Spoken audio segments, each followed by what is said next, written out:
relationship of time to death. Do you understand my? One has lived 10 years, 50 years, or 8 years, or 100 years. A life that has been painful, anxious, and all the rest of it. An empty life, a wasted life. And that life comes to an end, both biologically and psychologically. I'm going to go into all this. And one clings to the known and avoids the unknown. The known suffering, the known pain, the known pleasure, the known fears.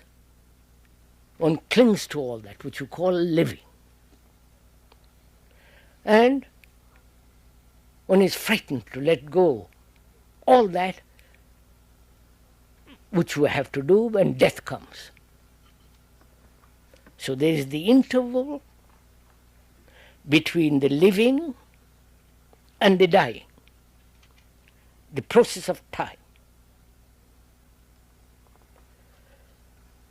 Then, what is it that dies? Biologically, we have lived so unintelligently because biologically, physically, the body has its own intelligence. I don't know if you know anything about all, if you have worked at it.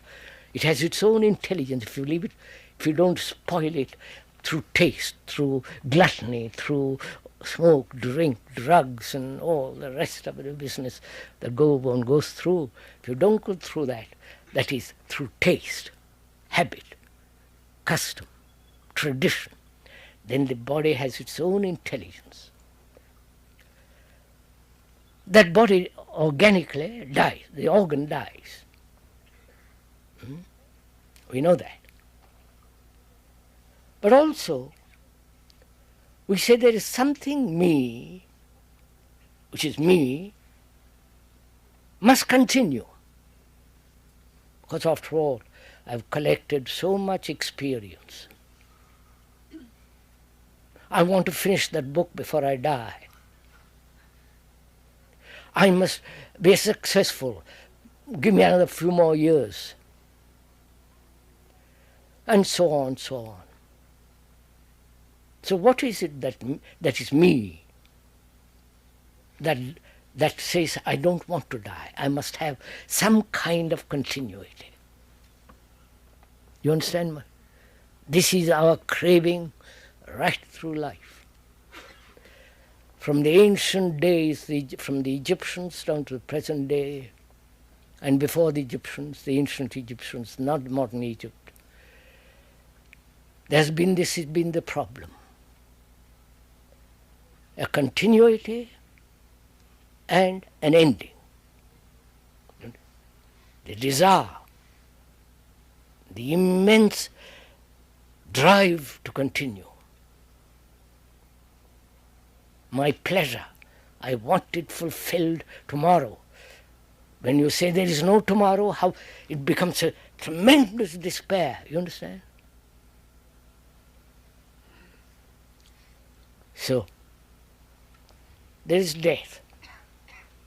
So we have to investigate together, not accepting authority because I am not your authority or your guru, or I don't.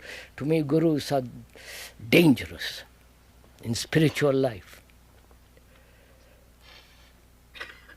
You have to find out for yourself what is it that is me, how it came into being, why it has taken such tremendous importance in our life, and why is it that's so frightened of death.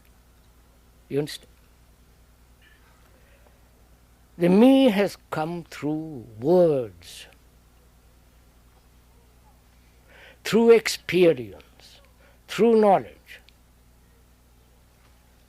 The me which is the form, the name, all the bundle of memories, knowledge, experience, the past, pleasures, pain, all that consciousness with its content is me. Right?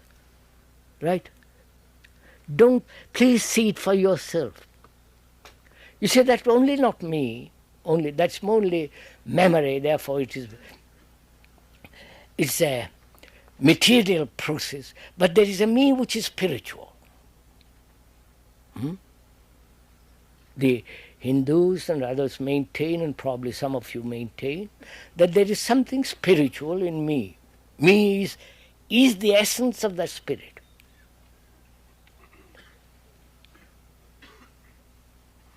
When you say the me is the essence of that spirit,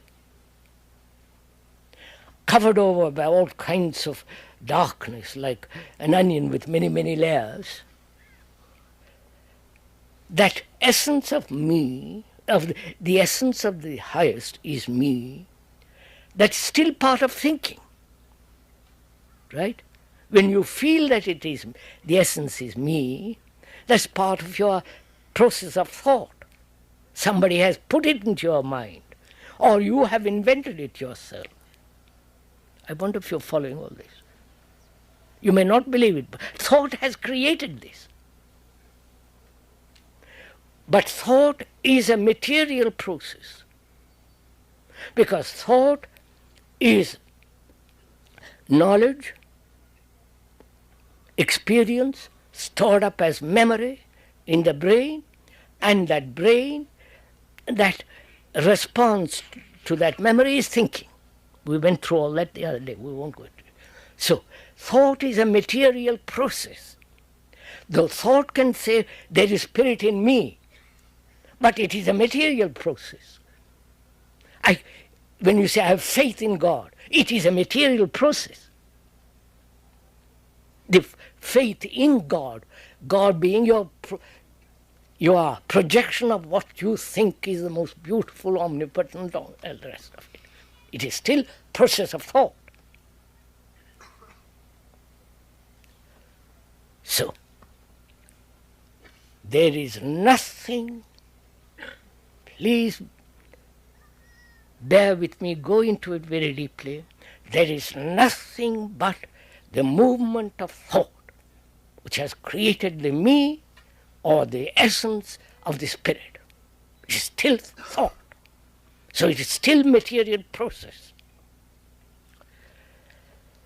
So, one is frightened of the known. One clings to the known.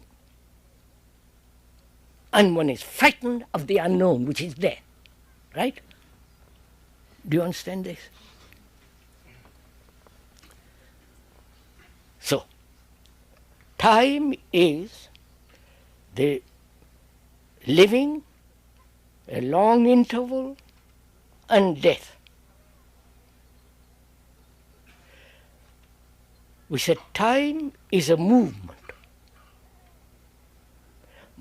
of thought as measure. So many lives, so many years, which are all measurement. Now, can that time stop? Which means the living and the dying close together. You understand? That is, it takes so much explanation, all this. That is,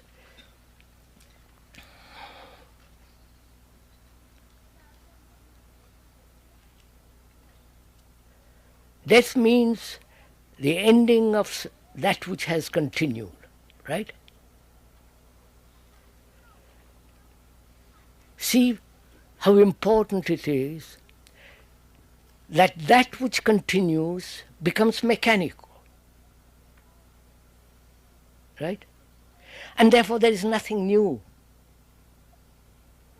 Thought may invent something new, like the jet is something new, or the Einstein theories. I won't go into. So Thought can invent something new, but we're not talking about that in invention. We are talking about thought can invent something beyond death, but it's still movement of thought. So we are saying death means the ending of a continuity, which is time. That which continues means time. Tradition in your faith, in your beliefs, in your gods is movement of time. So we are saying to die to the things known now. You understand my question? To die to your attachments now, which is going to take place when you die. You understand my... you understand this is really very serious. Because when we die, what takes place? The organism with its brain died, comes to an end. The brain deteriorates.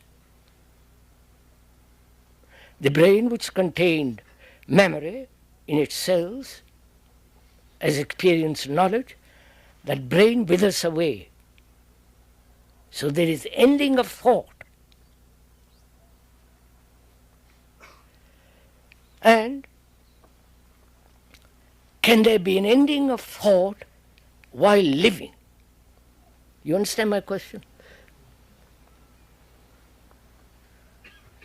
Which is dying now, not 50 years later. Which doesn't mean you commit suicide. Don't jump over the bridge. Which means dying to your pleasure.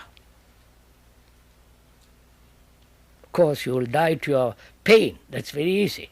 That's what one wants to do, but one wants to cling to the pleasure, to the picture that you have created about pleasure and the pursuit of it. That, when the brain decays, is going to end. You understand what I'm talking? So, to die instantly to attachment, to jealousy, to fear, die. That's one problem. Therefore, when there is such death, there is a moment, there is then non-continuity, which means the ending of time, therefore a totally different dimension of consciousness. I haven't time to go into all that. Totally different kind of consciousness, which is not the consciousness with all its content, which is me, but a totally different kind, a dimension. Now, I don't die now. One doesn't die because one says, I must have a little more time, please. Give me a little more time. I want to enjoy my life. I've got a new car, a new wife, a new pleasure, a new job. Please don't let me die immediately. So what happens to that man or woman? Please, this is important for you to understand all this. What happens to that man or woman who says, I'm satisfied with things as they are. I've got my property. I've got a good wife, a husband, money in the bank, and held to everything else. What happens to that man when he dies? You understand my question? There are two types of beings in the world. The one who dies to everything known. The known is the structure of thought put together as the me. The attachment, the fears, the loneliness, the despair, And therefore, out of despair, hope, all that he dies. To all that there is instant ending. Ending of sorrow is the beginning of compassion. You think about it.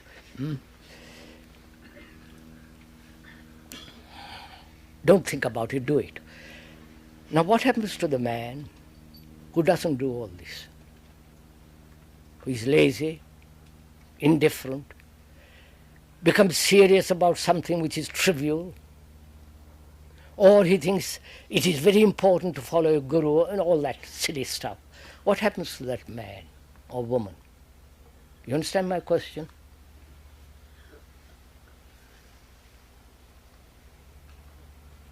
Have you understood my question? There are the two types of human beings. The one who is dying every minute of the day. To everything he has gathered. Therefore he is never gathering anything. Oh, you understand? Psychologically he is never gathering anything. Therefore there is no me at all the time. And there is the other man. What happens to him?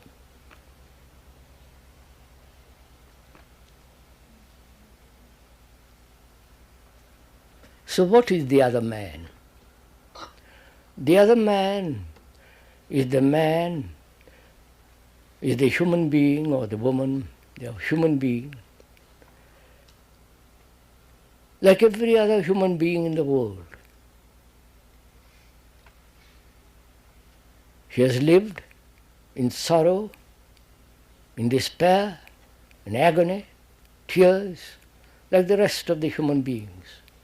So there is this stream of sorrow. You understand? The stream, the river of agony, the river of pleasure, the river of violence, all that. That is he's in that stream. He has always been in that stream. Right? It's only man who steps out of the stream is different. But otherwise, he's like the rest. I know this is a sad picture. You understand? This is really a great sorrow to see this happening. Therefore, the man who sees this happening is compassionate. Therefore, his responsibility is to convey all this. You understand what I'm saying? So immortality is not me surviving eternally till the Gabriel angel blows the horn. But there is immortality that is beyond death when time has come to an end. You understand? Time is a movement of thought and measure, which is our consciousness. When that consciousness empties itself completely, then there is a state that is totally different. The emptying of this consciousness with its content is part of meditation.